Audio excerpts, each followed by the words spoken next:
والذی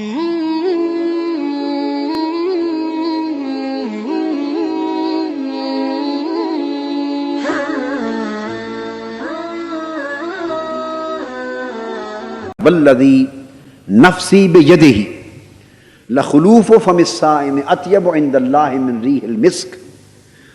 حضور علیہ الصلوۃ والسلام نے فرمایا قسم ہے اس رب کی جس کے قبضہ قدرت میں میری جان ہے۔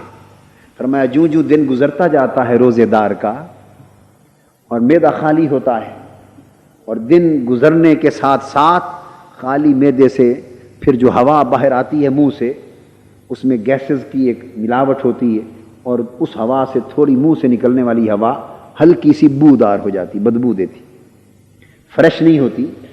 وہ بھوک کا ایک اثر ہے، وہ زبان سے جب آپ کی منہ سے جب ہوا نکلتی ہے، سانس لیتے ہیں تو وہ محسوس ہوتا ہے۔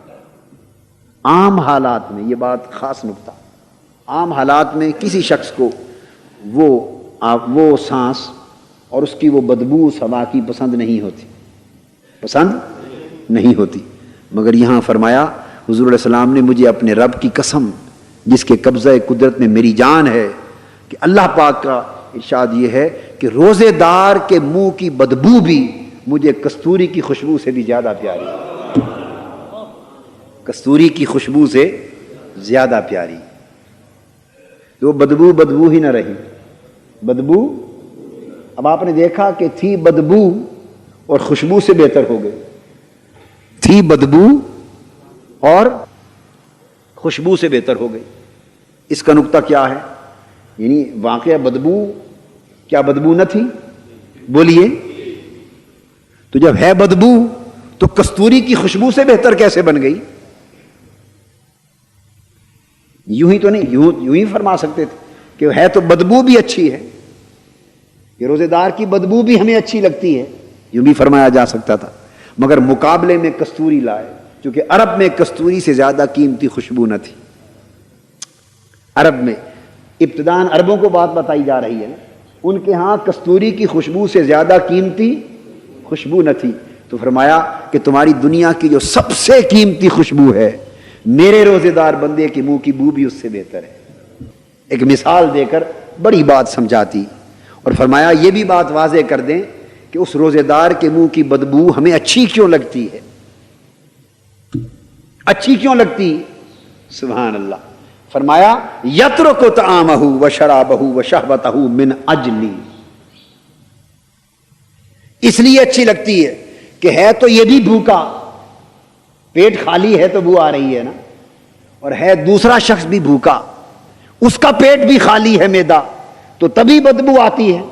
واقعہ دونوں کا ایک ہے، مگر اس کا پیٹ اپنے کسی سبب کے وجہ سے خالی اور بدبو آ رہی ہے، اور روزے دار کا پیٹ اپنے سبب سے نہیں، فرمایا میری وجہ سے خالی۔ یترک طعامہ وشرابہ وشہوتہ من اجلی، اس نے کھانا ممکن ہے کسی ڈاکٹر کے کہنے پر چھوڑا ہوگا، ممکن ہے اپنی ڈائٹنگ کے لیے چھوڑا ہوگا، اپنا ویٹ کم کرنے کے لیے چھوڑا ہوگا، کھانا اس نے بھی چھوڑا ہے اور کھانا اس نے بھی چھوڑا ہے، اور اس کی بدبو بھی کھانا چھوڑنے کے باعث، اس کی بدبو بھی کھانا چھوڑنے کے باعث، مگر اس نے اپنی خاطر چھوڑا، اس نے میری خاطر چھوڑا۔ تو جس نے کھانا میری خاطر چھوڑ دیا، پینا میری خاطر چھوڑ دیا، اور نفس کی خواہشات میری خاطر چھوڑ دی، ہمارا قاعدہ یہ ہے کہ جو ہماری خاطر بھوکا رہتا ہے اس کے معدے سے بدبو اٹھے وہ بھی خوشبوئیں سے بہتر ہے۔ ہم اس کی حقیقت کو بدل دیتے ہیں، حیات کو بدل دیتے ہیں، چونکہ اس کی نسبت ہمارے ساتھ ہو گئی، اس کی نسبت ہمارے ساتھ ہو گئی۔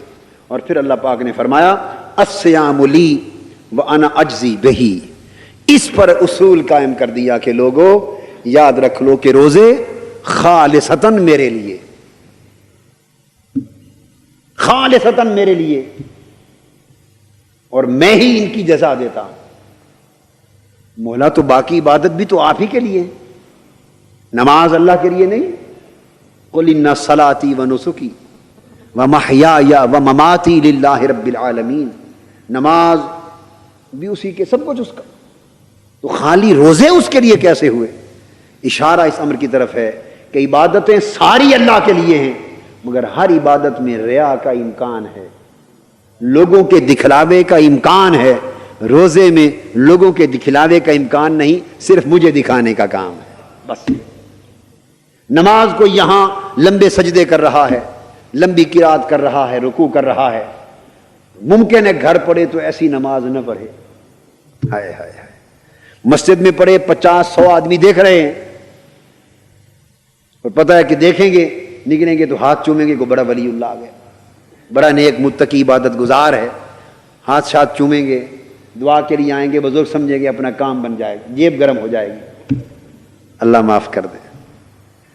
آ گیا نا من اجل الخلق، مخلوق کا خیال آ گیا نا۔ بدقسمتی ہماری کہ ہم الا ماشاء اللہ اسی ڈگر پہ چل پڑے، دکھلاوے کی ڈگر پہ چل پڑے، ہر نعرہ دکھلاوا، ہر عمل دکھلاوا، اللہ پاک محفوظ کر لے ریا سے۔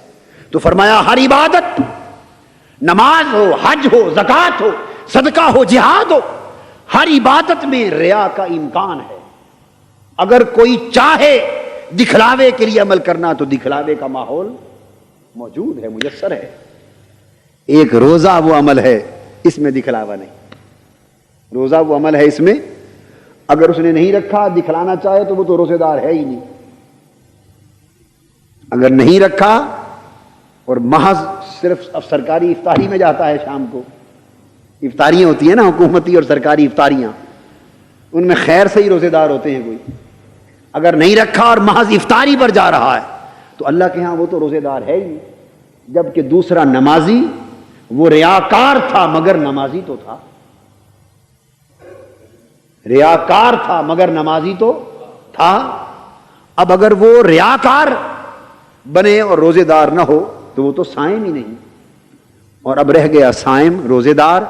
اس کی حالت یہ، نمازی یہ تو کر سکتا تھا کہ باہر لمبے سجدے کرے، گھر میں تیزی سے ٹھونگے مار کے نماز کو معاذ اللہ ختم کر دے، یا باہر پڑھ لے اندر جا کے چھوڑ دے، وہاں یہ فرق ممکن تھا۔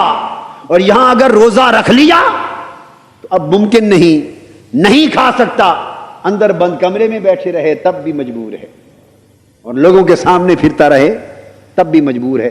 اگر روزہ رکھ لیا تو نہ چھپ کر کھا سکتا ہے، نہ کھلے بندوں کھا سکتا ہے۔ تو فرمایا روزے دار، اس کے روزے میں ریا نہیں ہے، اس لیے ایسا عمل روزہ نہیں کہ صرف لوگوں کے سامنے کیا جائے اور چھپ کر بھی کھانا پینا منع ہے، اور چھپ کر بھی جو چیزیں چھوڑ دی وہ چھوڑ دی۔ اس کا مطلب یہ کہ اصل محرک روزے کا وہ صرف اللہ کی رضا، کہ کھانا بھی اسی کے لیے چھوڑا، پینا بھی اسی کے لیے چھوڑا، شہوتیں بھی اسی کے لیے چھوڑی۔ تو فرمایا چونکہ روزہ خلق کی ریا کے لیے ہوتا نہیں، صرف میرے لیے ہے، تو فرمایا پھر اس کا اجر بھی سارے اجروں سے جدا گانا عطا کروں گا۔ والحسنۃ بعشر امثالها، دوسرے نیکیوں کا طریقہ یہ ہے کہ ایک نیکی کرو تو 10 اجر دیتا ہوں، ایک نیکی کرو تو 10 اجر دیتا ہوں، اور ایک حدیث میں ہے 700 گنا تک بھی اجر دیتا ہوں۔ مگر روزہ اس کے اجر کی حد ہی نہیں، یہ مجھ پہ چھوڑ دو، جب آؤ گے تو روزے دار بن کر تو آؤ، دیکھو پھر اجر کی کیا بہاریں لگتی ہیں، کیا ذخیرے لگتے ہیں۔ اور سب سے بڑھ کر اجر کیا یہ کم ہے؟ سب سے بڑھ کر اجر کیا یہ کم ہے؟ فرمایا للصائم فرحتان، فرحۃ عند فطرہ وفرحۃ عند لقاء ربہ۔ فرمایا تم 10 گنا اجر بھی بھول جاؤ، 700 گنا اجر بھی بھول جاؤ، 1000 گنا اجر بھی بھول جاؤ، یہ اگر باقی نیکیوں پر دیتا ہوں تو روزے پر کیوں نہیں دوں گا؟ یہ تو اجر سارے ملیں گے، مگر یاد رکھ لو میری خاطر کھانا پینا چھوڑ کے دیکھو، اور میری خاطر روزے دار بن کے دیکھو، تمہیں 2 خوشیاں دوں گا۔ ایک خوشی تو وہ جو دنیا میں مل جائے گی کہ سارا دن کھانا پینا چھوڑ کے جب گرمیوں کے دن ہوں گے اور افطاری کا وقت آئے گا اور ٹھنڈا پیو گے، اور اس کے پینے سے جو ایک سرور ملے گا وہ بھی 1 گنا لذت نفس ہوگی، لذت دہن ہوگی۔ اور فرمایا کہ پھر اس کے بعد اصل خوشی یہ تو افطار کے وقت ہوگی، مگر روزے دار تیری اصل خوشی اس وقت ہوگی جب تو قیامت کا دن آئے گا اور ہر کوئی میرے دیدار کے لیے ترس رہا ہوگا، اور حکم ہوگا میرے روزے دار آئے ہیں، انہیں لے آؤ میری ملاقات کرا دو۔ عند لقاء ربہ، تمہیں میری ملاقات نصیب ہوگی، میرا وصال نصیب ہوگا، میری بارگاہ کی بالمشافہہ حاضری نصیب ہوگی۔ تو سوچو اس وقت تمہاری خوشی اور لذت و حلاوت کا عالم کیا ہوگا.